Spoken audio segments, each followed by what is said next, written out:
4월 중에 부활주일이 있었고 또 부활주일 전주일이 고난주간이기 때문에 고난에 대해서 부활에 대한 이야기, 말씀을 전하지 않을 수 없었고 5월 한 달은 가정의 달로서 아이들에 대해서, 부모에 대해서, 부부에 대해서 또 말하지 아니할 수 없었습니다. 그래서 오랫동안 베드로전서 강해를 이어갈 수가 없었고 오랜만에 다시 베드로전서 강해를 시작하려니까 여러분들 머릿속에 있는 내용은 다 잊어먹었을 것 같고 그래서 좀 걱정은 되지만 그래도 간략하게 베드로전서의 흐름 이런 것들 이야기하고 오늘 말씀 이어서 전하도록 그렇게 하겠습니다. 베드로 전후서는 편지글입니다. 그런데 편지글의 특징은 편지를 쓰면서 인사하지요. 인사 안 하고 편지 막 써요? 아니죠. 인사하고 그 다음에 이제 본인이 쓰고 싶은 내용, 그 편지 안에 담고 싶은 내용들을 쭉 담고 마지막에 끝날 때도 뭐 안녕, 빠이빠이, 잘 있어, 뭐 이렇게 인사하고 끝내야 되잖아요. 그러니까 편지글의 형식은 항상 그런 틀을 가지고 있습니다. 인사, 본론, 인사. 이렇게 끝내는데 베드로전서도 똑같은 틀을 가지고 있다는 거예요. 베드로전서 1장 1절로 2절이 인사입니다.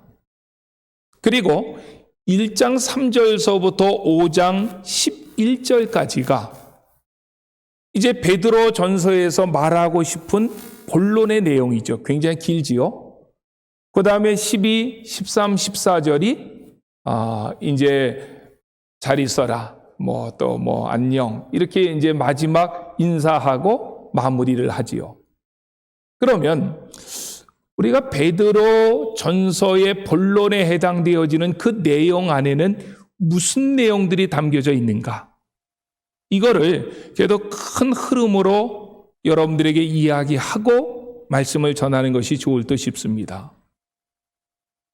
모든 서신서가 다 동일합니다. 모든 서신서는 본론에서 앞에 부분에서는 그리스도인들의 정체성에 대해서 말합니다. 우리가 받은 구원이 뭐냐? 이 구원의 경이로움에 대해서 설명을 하고 있고 뒷부분에는요, 그러면 구원받은 사람은 어떻게 살아야 되느냐? 구원받은 사람의 삶의 윤리를 말합니다. 그거는 베드로 전후서만 그런 게 아니라 모든 서신들이 다 동일합니다. 그렇다면 본론에서 이야기하는 베드로전서 1장 3절서부터 2장 10절까지, 이 2장 10절 꼭 기억하셔야 돼요. 이 2장 10절까지가 구원의 정체성에 대해서 얘기합니다. 구원이 뭐냐? 구원이 얼마나 놀랍고 경이로운 것이냐? 이거를 얘기하고 2장 11절서부터 5장 11절까지는 그러면 구원받은 사람은 어떻게 살아야 되느냐? 이거를 말합니다. 그런데 구원받은 사람들은 어떻게 살아야 되느냐라고 하는 것을 우리가 계속 지금 이야기하고 있는 거예요. 구원받은 사람들이 어떻게 살아야 되느냐 하는 것을 2장 11절서부터 이야기하는데 5장 11절까지 다 얘기할 수 없습니다. 이 짧은 시간에 여기서. 그래서 오늘 본문이 3장 10절로 12절까지인데 오늘 본문 전까지는 어떤 내용들로 그 앞에 구성이 되어 있느냐? 이 내용만 이야기하고 말씀을 풀어 설명해 드리겠습니다. 우리가 구원받은 자의 정체성에 대해서는 1장 3절서부터 2장 10절까지 얘기했대잖아요.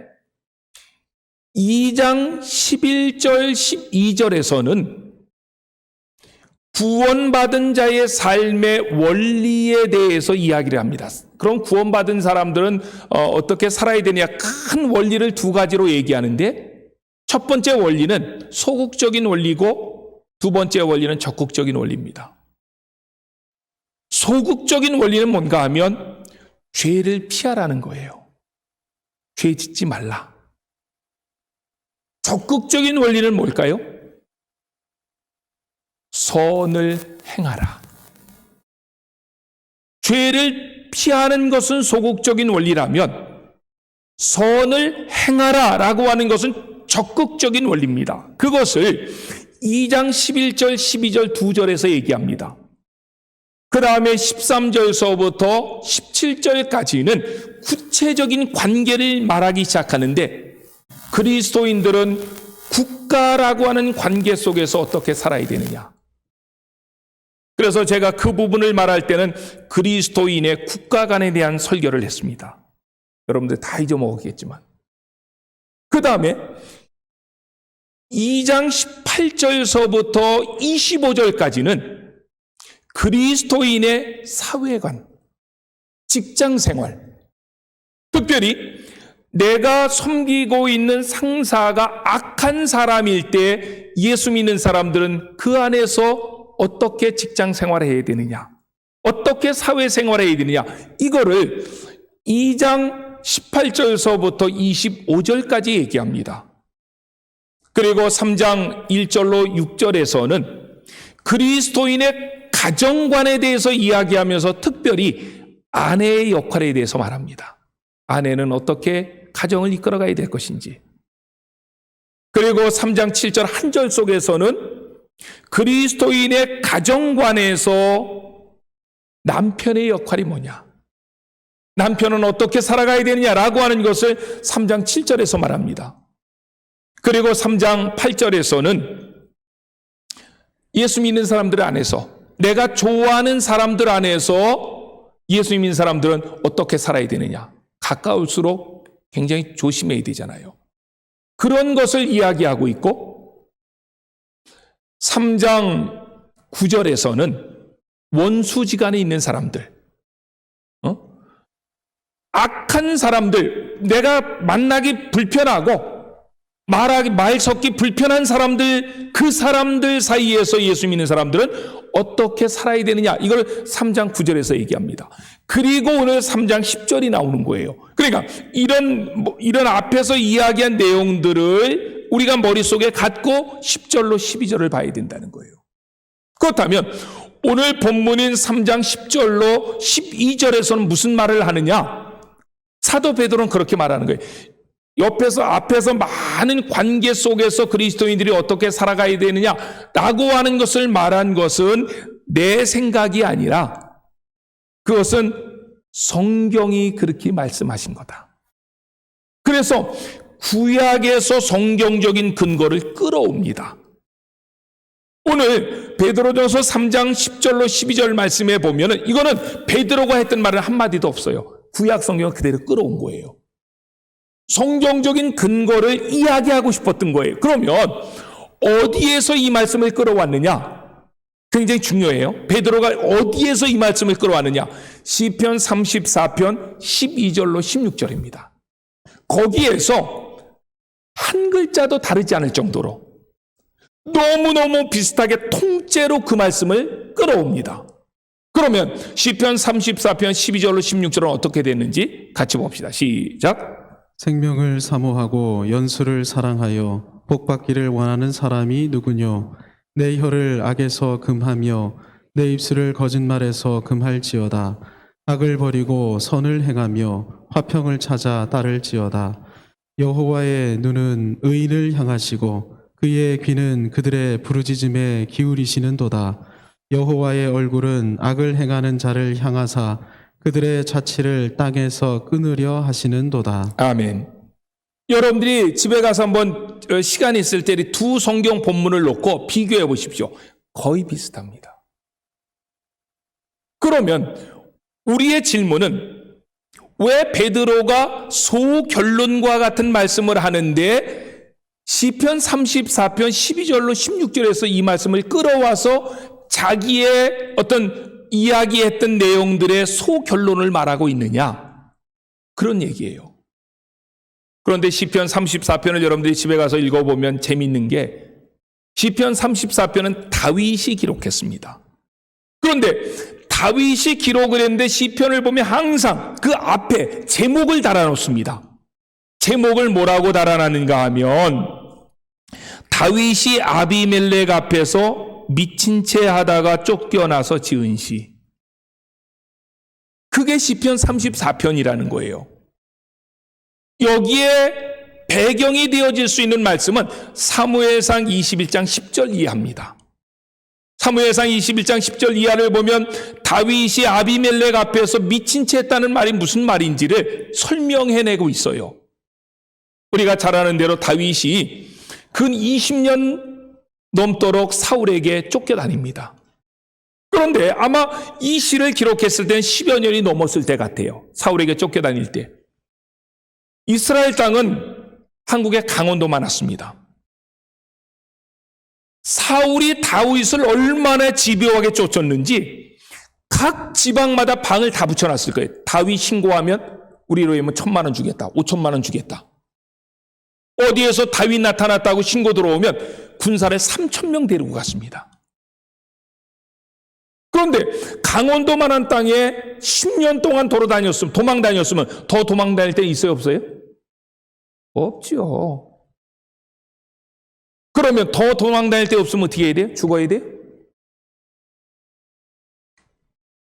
다윗이 결단을 합니다. 호랑이 굴로 들어가자. 다윗에게 있어서 호랑이 굴은 블레셋입니다. 왜? 블레셋의 장수 누구예요? 골리앗을 죽였기 때문에. 그래서 다윗이 이스라엘 땅에서는 피할 데가 없으니까 블레셋으로 도망을 갔는데 그렇게 도망을 갔을 때는 좀 변장했을 거 아니에요. 그때 가서는 누가 안 알아보면 좋잖아요. 근데 꼭 뒤로 넘어져도 얼굴이 깨진다고. 그런 속담이 있는지 모르겠는데. 블레셋으로 도망을 갔는데 블레셋 군인이 한눈에 알아본 거예요. 이거 다윗이네? 그래가지고 다윗을 갖다가 포승줄로 묶어가지고 그때의 블레셋의 왕이었던 아비멜렉에게 데려간 거예요. 가드 왕 아비멜렉에게. 가드라고 하는 것은요, 골리앗의 고향입니다. 참, 그 말 자체가 이렇게 성경을 읽어보면 참 희한한 거예요. 왜 하필 가드로 도망갔을까? 가드로 도망가야 사울이 안 쫓아오니까. 그런데 거기에서 다윗의 정체가 폭로되어지면 다윗은 거기서 죽는 거예요. 이때 하나님 앞에 얼마나 간절히 기도했겠어요. 주여 이렇게 기도하면 안 되니까 속으로 기도했을 때 하나님 지혜를 주십니다. 그래가지고 가드왕 아비멜렉 앞에 섰을 때에 다윗이 침을 질질 흘려요. 그리고 머리를 원숭이처럼 막 끄적끄적하고. 그러니까 가드왕 아기스, 그 지역 사람, 지역의 왕을 아비멜렉이라고 하고 진짜 이름은 아기스인데, 가드왕 아기스가 화를 보륵 내면서 그 군인들에게 내가 얼마나 바쁜 사람인데 미친 사람 잡아와가지고 이게 뭐냐? 당장 내보내라. 그래가지고 다윗이 그 죽음 직전에서 살아났다는 거예요. 그리고 나와서 쓴 시가 시편 34편입니다. 그래서 그 제목에 그렇게 쓴 거예요. 다윗이 아비멜렉 앞에서 쫓겨나서 지은 시다. 그러면 우리의 질문은 왜 사도 베드로가 자기의 어떤 많은 이야기를 하고 거기에 성경적인 근거를 말하기 위해서 다윗이 썼던 시편 34편의 내용을 끌어왔느냐? 이게 굉장히 중요한 질문입니다. 그것은 다윗이 처했던 상황과 그 당시 베드로가 편지를 쓸 때 이 베드로의 편지를 받았던 수신자들이 처했던 상황이 비슷했다는 거예요. 비슷했는데 우리의 믿음의 조상이었던 다윗이 그 어려운 환경 가운데 있다고 믿음을 저버렸느냐? 아니다. 어려울 때 다윗은 더 하나님 앞에 가까이 나가는 계기가 되었다. 그러므로 너희들도 다윗과 같이, 지금 어렵지만 다윗과 같이 이 어려운 환경을 이겨나가라. 이 말씀을 하고 싶어서 시편 34편을 끌어들였다는 거예요. 그렇다면 시편 34편에서 다윗 왕이 처했던 어려움이 뭡니까? 그게 이중적인 어려움이었다는 거예요. 두 가지 어려움. 첫 번째 어려움은 사울에게 쫓겨다니는 어려움이었고, 두 번째 어려움은 블레셋 앞에 있는 어려움이었다는 거예요. 이중적인 어려움이었잖아요. 지금 시편 34편이 블레셋 앞에서 쫓겨나가지고 쓴 시니까. 그런데 마치 베드로가 편지를 할 때에 그 수신자들이 처한 상황이 이중적인 어려움 앞에 있었다는 거예요. 그러면 수신자들이 처했던 상황의 이중적인 어려움이 뭐냐? 첫 번째는 로마의 압제하에 있는 어려움입니다. 1세기, 2세기, 3세기 그리스도인들이 로마의 압제에서 당한 고난은 여러분들 여기서 얘기할 수 없어요. 너무너무 잔인하고 너무너무 어려운 그런 환난을 당했습니다.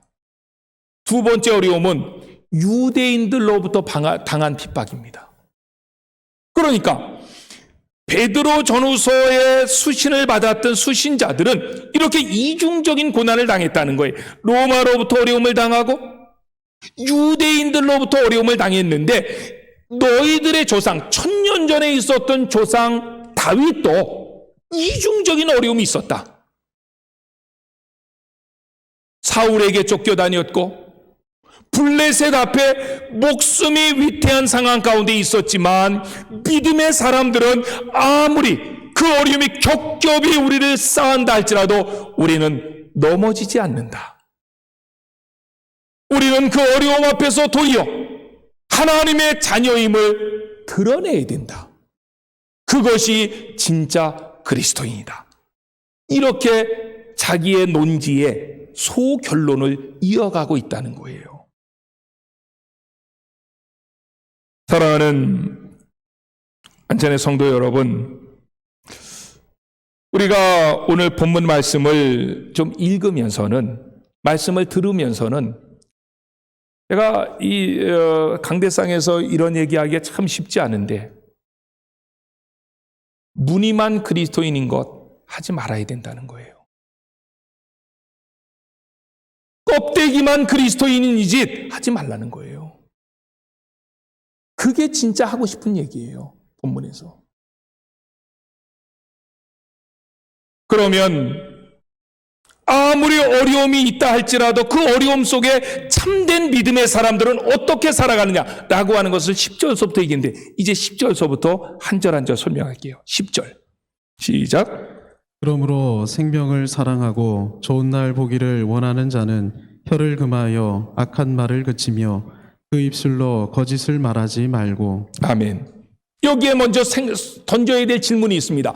생명을 사랑하고 라고 했는데 생명이 뭐지요?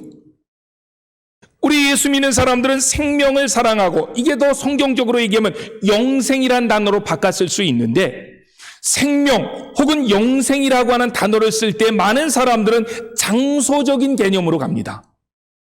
저기 저 하늘 천국. 또 어떤 사람은 내 목숨의 길이로 얘기합니다. 죽지 않고 오래도록 사는 것. 근데 성경은 그렇게 생명에 대해서 말한 적이 한 번도 없습니다. 성경에서 말씀하고 있는 생명이 뭐냐? 영생이 뭐냐? 요한복음 14장 6절 시작. 예수께서 이르시되 내가 곧 길이요 진리요 생명이니 나로 말미암지 않고는 아버지께로 올 자가 없느니라. 아멘. 예수께서 말씀하시기를 내가 곧 길이요 진리요 생명이다.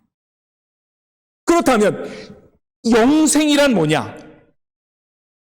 예수님께서 한 장 전체를 기도로 사용했던 대제사장적인 기도장이 있습니다. 요한복음 17장 3절 시작. 영생은 유일하신 참 하나님과 그가 보내신 자 예수 그리스도를 아는 것이니이다. 아멘. 생명에 대해서, 영생에 대해서 장소적인 개념으로 성경 말하지 않아요.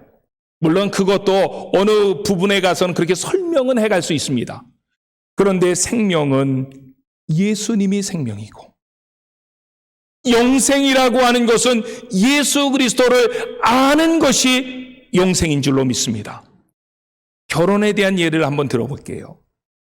결혼을 하면 우리가 그렇게 얘기합니다. 새로운 가정이 탄생됐다.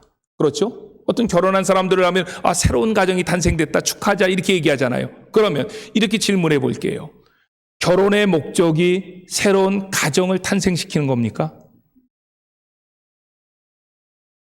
결혼의 목적은 한 남자와 한 여자가 서로 사랑 안에서 한 몸 되는 거예요. 그게 결혼입니다. 신앙생활의 목적은 많은 사람들이 얘기해요. 천국 가는 것이다. 맞아요. 맞지만은 이 말을 할 때는 깊이 생각해야 돼요. 신앙생활의 목적은 천국 가는 것인데, 그것이 신앙생활의 목적인데, 보십시오.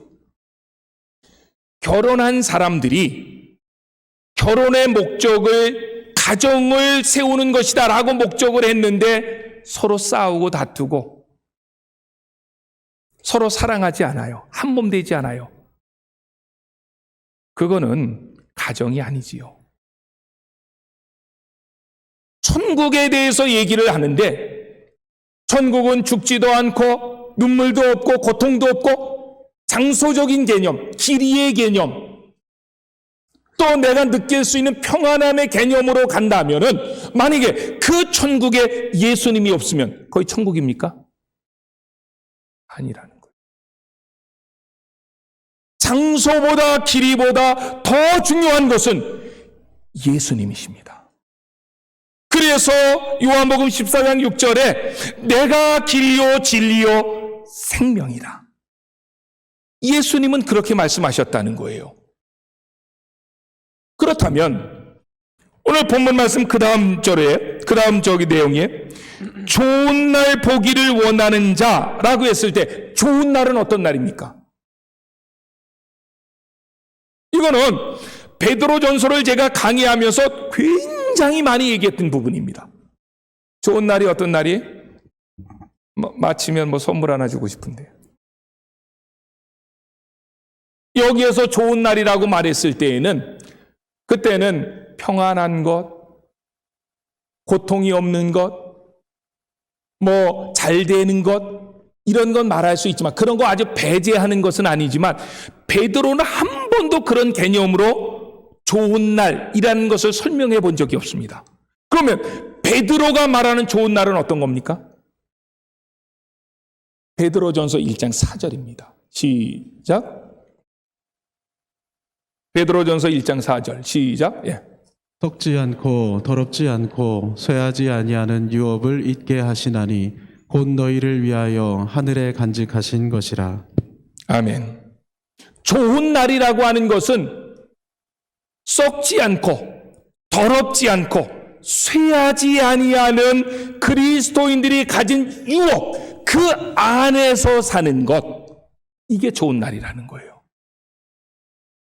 썩지 않고 더럽지 않고 쇠하지 않는 그리스도인들이 갖는 유업, 그게 뭐예요? 그 천국이잖아요. 그게 영생이잖아요. 그게 생명이잖아요. 그 생명 안에, 영생 안에서 살아가는 것, 이게 좋은 날이라는 거예요. 그러므로 오늘 10절 말씀을 이해하기 전에 먼저 질문을 베드로가 던지고 이 얘기를 풀어가는 거예요. 뭐라고 질문을 던지느냐?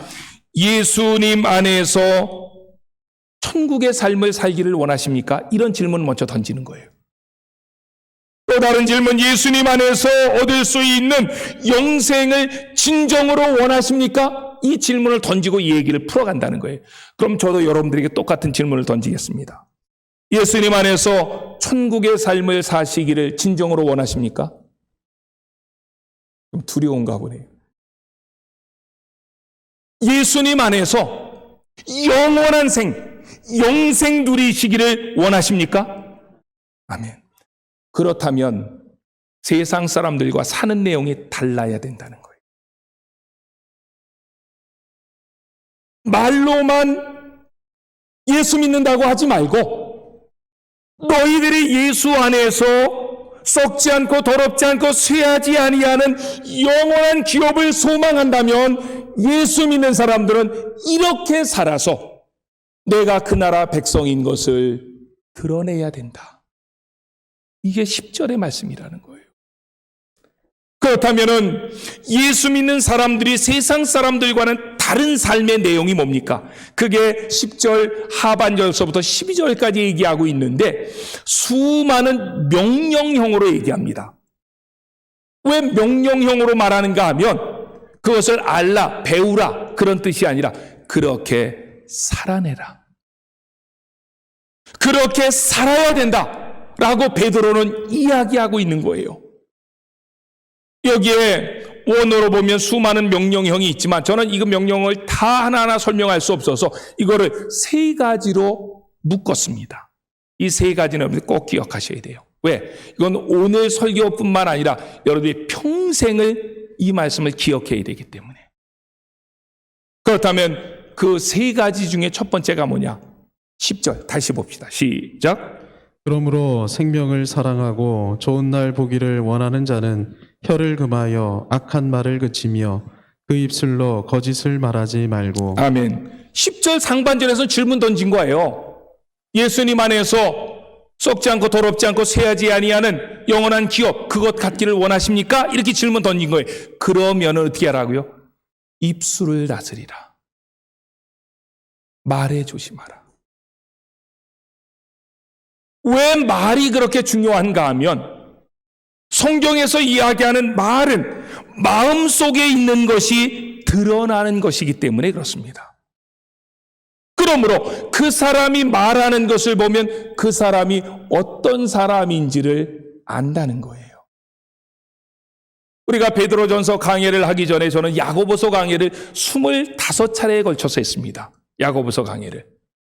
그때에 야고보서 3장 5절로 6절 굉장히 강조했는데 같이 봅시다. 시작. 이와 같이 혀도 작은 지체로 돼 큰 것을 자랑하도다. 보라, 얼마나 작은 불이 얼마나 많은 나무를 태우는가. 혀는 곧 불이요 불의의 세계라.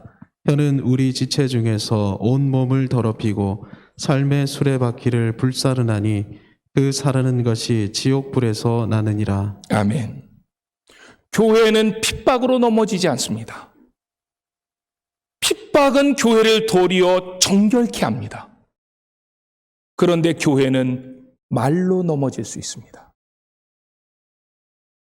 왜 말에 조심해야 되는가 하면 내가 악한 말을 하고 다른 사람을 비방하는 말을 할 때 독이 들어가는데 삼중적인 독이 들어간다고요. 그 독이. 그 말의 대상이 되는 사람에게 독이 들어가고 말을 하는 사람에게 독이 들어가고 그 말을 듣는 사람에게 독이 들어갑니다. 그러므로 말을 함부로 해서는 안 됩니다. 옛날 어른들이 그런 얘기했습니다. 큰 사람은 사상을 말하고 보통 사람들은 사건을 말한다면 소인배들은 사람에 대해서 말한다. 어떤 사람들이 나에 대해 와가지고 다른 사람 얘기를 한다면 조심하십시오. 그 사람은 다른 사람에 가면 내 얘기를 할 사람입니다. 그래서 중국 사람들도 성경을 모르는 사람들도 3, 4, 1원 3번 생각하고 한 번 말하라.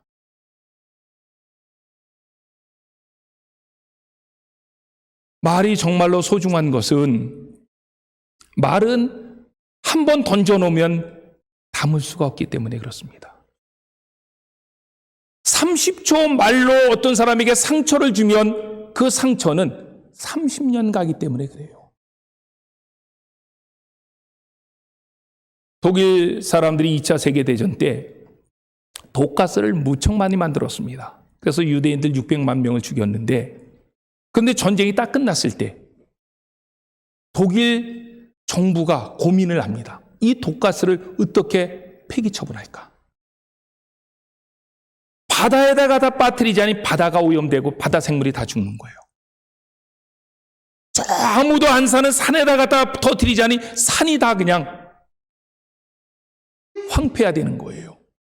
공중에다 갖다 터뜨리자니 공중의 새들이, 그 밑에 또 사는 사람들이 다 황폐화되는 거예요. 그래서 독일 정부는 이 독가스를 어떻게 할까 고민하다가 큰 두꺼운 콘크리트를 만들어서 그 안에다가 독가스를 집어넣고 지금까지도 그 독가스를 가지고 있다는 거예요. 사람이 한 번 말을 뱉으면 주워 담을 수가 없는 거예요.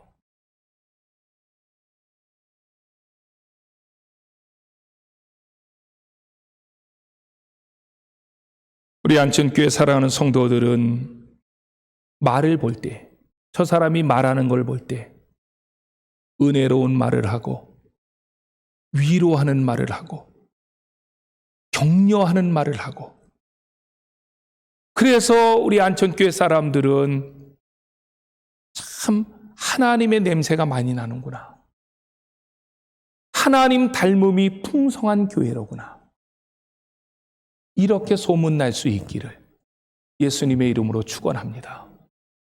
두 번째로 사도 베드로가 이야기하고 권면한 것은 악을 떠나고 선을 행하라. 악을 떠나고 선을 행하라. 11절 시작. 악에서 떠나 선을 행하고 화평을 구하며 그것을 따르라. 아멘. 11절에서 사도 베드로가 하고 싶은 얘기는 앞에 겁니까? 뒤에 겁니까? 악을 떠나고 선을 행하라. 이렇게 했을 때 앞에 얘기를 하고 싶었던 거예요? 뒤에 얘기를 하고 싶었던 거예요? 뒤에요.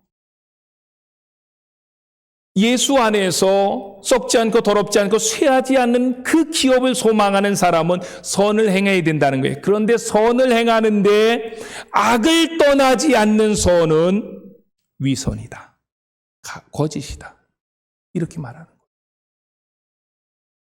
제가 1, 2부 예배 때 예를 들었습니다. 조폭들이 마약을 해가지고 수천억을 벌었습니다. 그런데 이 조폭들이 돈이 많으니까 그걸 가지고 장학금도 주고 사회복지센터도 세워놓고, 그거 선입니까? 악입니까?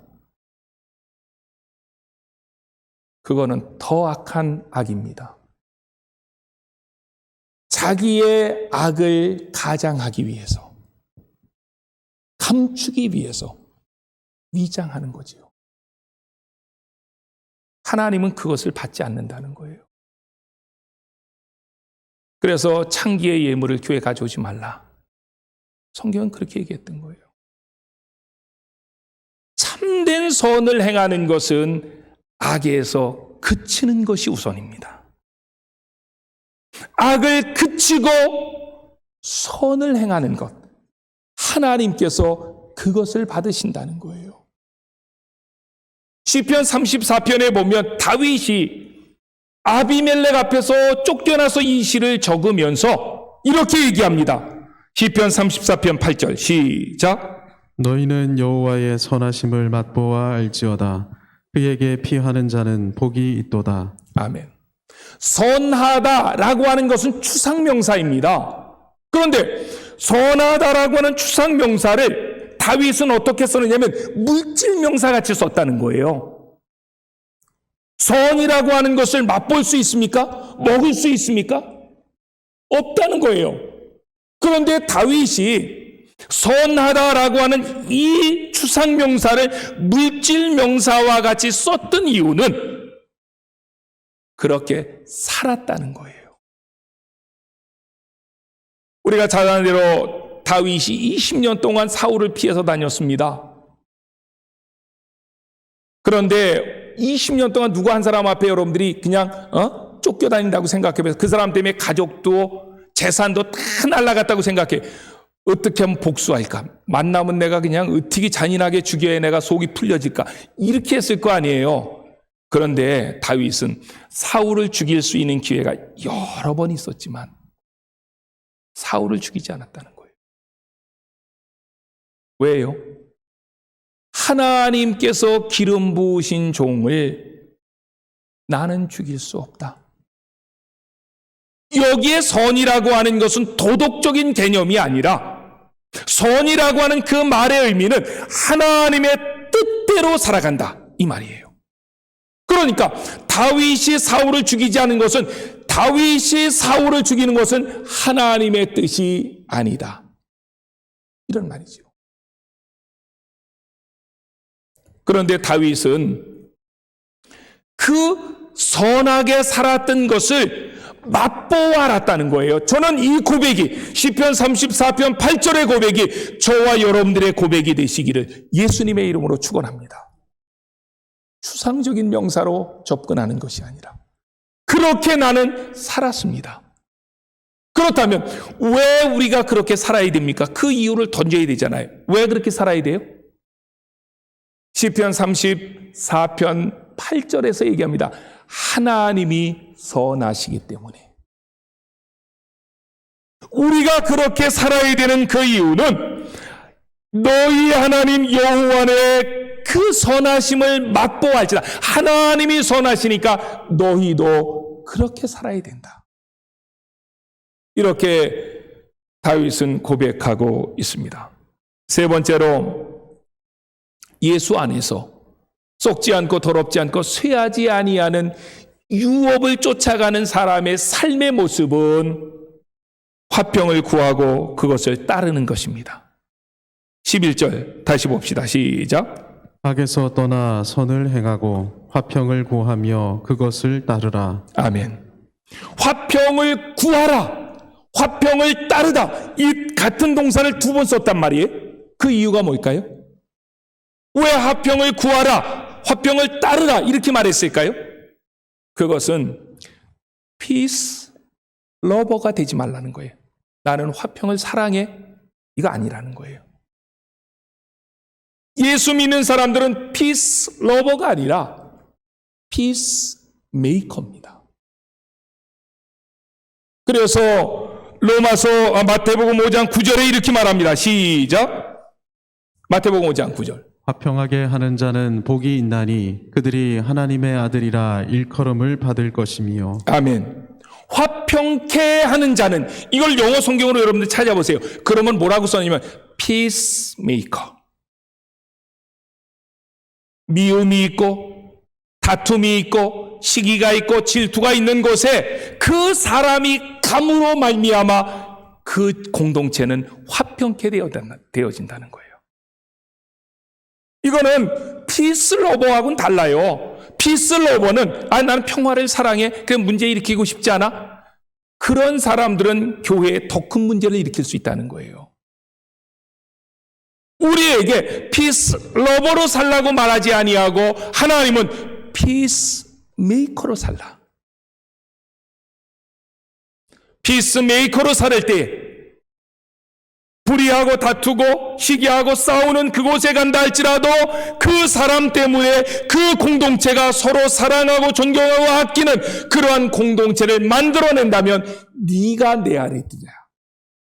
네가 내 딸이다. 하나님은 그렇게 말씀하시는 거예요. 그런데 이렇게 세 가지를 제가 얘기했어요. 세 가지 뭐예요? 첫 번째, 말을 다스리라. 두 번째, 악행을 그치고 선을 행하라. 세 번째, 화평케 만들어라.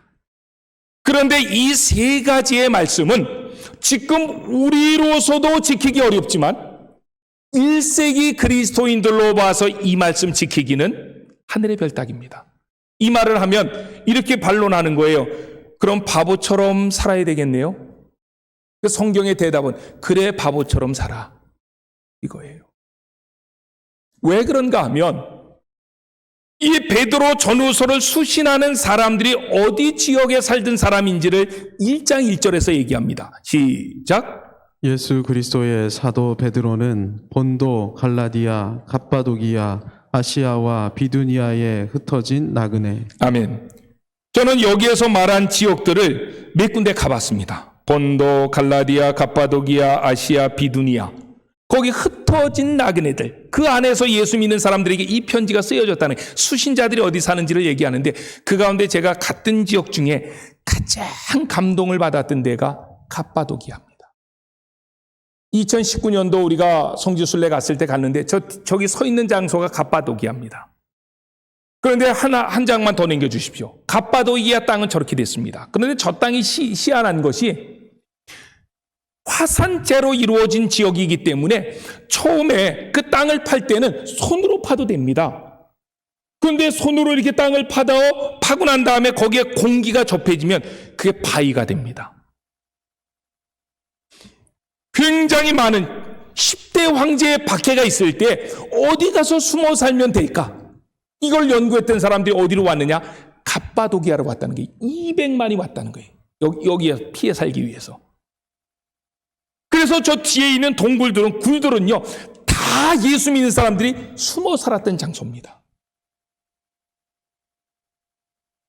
한 장을 더 남겨보십시오. 가다가 보면 굴이 큰 게 있습니다. 다른 거는 조그만, 몇 사람 가면 이렇게 다리 뻗으면 닿을 정도인데, 어디에 가보면 큰 굴이 있는 거예요. 그 전에 거 한번 남겨주세요. 예. 이 굴인데 그 앞에 지금 동그란 거, 저게 뭐냐면 강대상입니다. 주일날 되면은 거기에 숨어 살던 사람들이 하나님 앞에 와서 예배하는 거예요. 저 앞에 둥그렇게 있는 데서 지도자가, 설교자가 말씀을 전하는 거예요. 그런데 그 예배당 안에는 수없이 많은 무덤이 있습니다. 지금 시체는 다 없어졌죠. 뼈다귀는 다 걷어갔겠죠. 지금 이제 박물관처럼 했으니까. 근데 너무도 조그만 무덤이 있는 거예요. 제가 그래서 물어봤어요. 가이드한테. 가이드, 저거는 왜 저렇게 적냐? 내가 이렇게 누워봤어요. 저도 누워보니까 이 허리 걸리는 거야, 허리. 왜 저 무덤은 저렇게 적어요? 아이들 태어나자마자 죽었다는 거예요. 공기도 나쁘고 삶의 환경이 열악하다 보니까 아이들이 태어나자마자 바로 죽으니까 그냥 그 아이들을 예배당에다 묻어놓고 하나님 앞에 예배했다는 거예요. 우리 같은 그런 어려움이 우리 동일하게 왔다면 예수 다 버렸죠. 다 도망갔죠. 저를 더 숙연하게 만든 것은 대림구유에 갔을 때입니다. 한 장 더 남겨주세요. 이건 대림구유 입구에서 찍은 사진입니다. 대림구유는 어떤 어린아이가 막 닭이 도망가는데 어떤 굴이 있었는데 그걸로 빠졌는데 닭이 그냥 바로 꼬꾸대 간 것이 아니라 한참 내려가고 난 다음에 풍덩하고 뭐에 빠졌다는 거예요.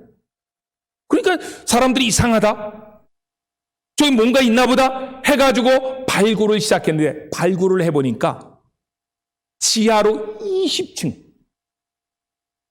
생각해 보세요. 지하로 20층. 근데 지금 7층까지밖에 개발이 안 됐습니다. 사람들 안 받아요. 7층까지 지금 이렇게 해놓고. 예수님 하나 믿는 것 때문에 1, 2년 아니에요? 10년, 20년 아니에요?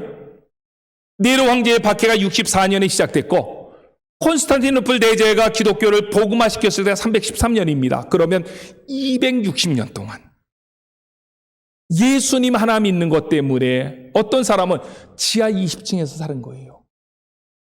빛도 한 번 못 보고 죽은 사람이 허다한 거예요.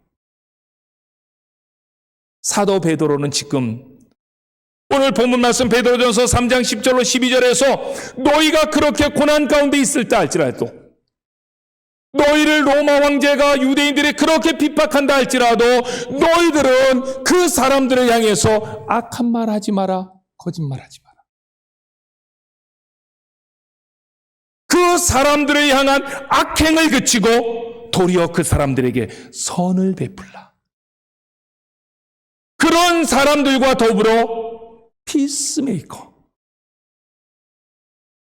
그런 사람들과 더불어 싸우지 말고 대항하지 말고 어느 공동체이든지 너희들이 들어간 그 공동체는 너희들 때문에 피스, 에이레네, 샬롬, 그 유대인들이 말하는 샬롬이 그곳에 임하게 하라. 저희들의 21세기 2000년이 지난 다음에도 이 얘기를 들으면 나 못해요, 거기까지는 나 못 가요, 이렇게 얘기할 수 있는데 그 당시 사람들에게 이 말은 지키기 불가능했던 말이라는 거예요. 그런데 성경의 얘기는 그래도 지켜야 된다, 지킬 수 있다 하는 거예요. 그럼 왜 지킬 수 있을까요? 그게 12절 대답입니다. 시작. 주의 눈은 의인을 향하시고 그의 귀는 의인의 간구에 기울이시되 주의 얼굴은 악행하는 자들을 대하시느니라 하였느니라. 아멘. 주의 눈은 의인을 향하시고, 하늘에서 하나님이 인자한 모습으로 그렇게 사는 성도들을 지켜보고 계신다, 이런 뜻이에요. 하늘에서 하나님께서 인자한 모습으로 성도들이 그런 환경 속에서도 그렇게 사는 것을 지켜본다라고 하는 말을, 지켜보시다가 도저히 견딜 수 없을 때는 하나님이 내려오셔서 도와주신다, 이 말이지요. 그 다음에 말이 더 우리를 찡하게 만들지요. 그의 귀는, 하나님의 귀는 의인의 간구에 기울이시되. 하나님의 귀는 의인의 간구에 귀를 기울이신다는 거예요. 그렇게 사는 의인들이 너무도 힘들어서 주여라고 부르짖을 때 하나님이 그 소리에 귀를 기울이고 듣고 계신다. 믿음의 사람들이 기도할 때에 내가 응답하겠다, 하나님이 약속이십니다. 그래서 시편 34편에 다윗이 그런 어려움을 당할 때 다윗이 그 어려움을 이겨나갈 수 있는 힘은 기도였습니다. 시편 34편 4절 시작. 내가 여호와께 간구하매 내게 응답하시고 내 모든 두려움에서 나를 건지셨도다. 내가 여호와께 간구하매, 다윗이 힘드니까 하나님 앞에 기도했더니 하나님께서 응답하셨다. 시편 34편 6절 시작. 이 곤고한 자가 부르짖음에 여호와께서 들으시고 그의 모든 환난에서 구원하셨도다. 이 곤고한 자가 누굽니까? 다윗이지요. 다윗이 너무나도 쫓겨다니다 보니까 힘들고 어려웠던 거예요. 그래서 하나님 앞에 부르짖어 간구했더니 하나님께서 들으시고 응답하셨다. 하나님은 그렇게 도저히 살 수 없는 상황 가운데에서도 하나님이 하늘에서 우리를 인자한 모습으로 바라보시기 때문에 그렇게 살아야 되지, 이렇게 사는 자들, 어렵고 힘들 때 주여 도와주세요라고 기도할 때 하나님께서 그 기도를 들어주시지만, 믿는 자들을 향해서는 그렇게 하시지만, 믿지 않는 자들, 믿는 자들을 핍박하는 자들에게 어떻게 삽니까? 12절 하반절. 거기에 보면 이렇게 말합니다. 주의 얼굴은 악행하는 자들을 대하시느니라. 여기에 악행하는 자들을 대하시느니라 라고 했을 때 대한다는 말이 소띠라고 하는 헬라어인데, 이 말은 제가 이게 원어에 있는 내용을 그대로 좀 이렇게 살려서 번역했으면 훨씬 더 좋을 뻔했다. 이 소띠라고 하는 이 말은 against, 대한다는 말이 아니라 대적하신다. 그렇게 믿는 자들을 박해하고 핍박하는 그런 사람들을 향해서는 하나님이 분노한 얼굴로 그들을 대항해서 싸워주신다, 이렇게 하나님이 약속했습니다. 오늘의 말씀을 정리하겠습니다. 예수 믿는 사람들은 그런 삶을 살아내야 합니다. 그렇게 살았기 때문에 구원받은 거 아니에요? 만약에 우리가 지금까지 이야기했던 그 내용대로 살았기 때문에 구원받았다면 우리는 율법주의입니다. 구원은 예수님을 믿어야만 받습니다. 우리가 그렇게 살아냄으로 구원받는 게 아니고 예수님을 믿어야 구원받는 거예요. 그런데 중요한 것은 예수님을 믿는지 안 믿는지 어떻게 알아요? 삶으로 드러내라는 거예요. 나는 예수님을 믿는다. 그렇기 때문에 나는 그런 어려운 환경 가운데서도 거짓말하지 않고, 다른 사람을 비방하거나 욕하지 아니하고, 악행을 금치고 선을 행하고, 도저히 하나 될 수 없는 사람들에게까지라도 가서 피스메이커, 화평케 하는 자들로 산다. 이렇게 살았기 때문에 내가 구원받은 것이 아니라 나는 예수 믿고 구원받았기 때문에 그렇게 살 수 있는 것이다. 이 말을 12절에서 하는 거예요. 그렇게 살 때에 살아보십시오. 그렇게 살 때에 하나님이 하늘에서 인자한 얼굴로 여러분들의 모습을 보고 그 기쁨을 이기지 못하십니다.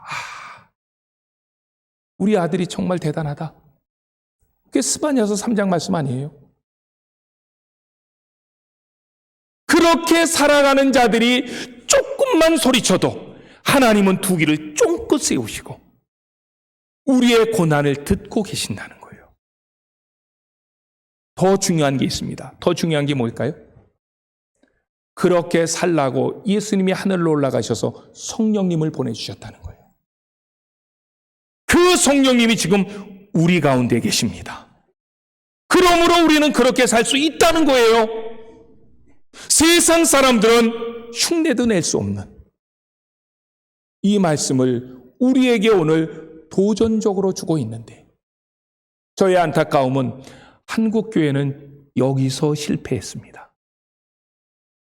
한국교회가 여기서 실패했기 때문에 맛을 잃어버린 소금처럼 영향력도 잃어버렸고 세상 사람들에게 짓밟히고 있다는 거예요. 저는 한국교회를 향해서 말하고 싶지 않습니다. 그런 능력도 없고, 나서부터, 우리 안천교회에서부터 이 말씀을 흘려듣지 아니하고 잘 박힌 목과 같이 우리의 심령 가운데에 박혀짐으로 그렇게 살아낼 수 없는 삶이지만 하나님 안에서, 예수님 안에서, 성령님 안에서 그렇게 살아내심으로 주의 영광을 드러내시는 저와 여러분들 되시기를 주의 이름으로 축원합니다. 아멘. 우리 같이 한번 기도합시다. 오늘 본문 말씀 베드로전서 3장 10절로 12절, 이 말씀도 너무너무 우리에게 도전이 되고 힘이 되고 이 말씀 앞에 다시 한번 결단하게 하는 그런 말씀입니다. 하나님, 맞습니다. 내 힘 가지고는 그렇게 못 삽니다. 내가 어떻게 왜 바보처럼 삽니까? 나 바보도 아닌데. 그런데 하나님 말씀하는 거예요. 네가 그렇게 사는 모습, 내가 너무나도 기뻐서 이길 수 없다. 기쁨을 이길 수 없다.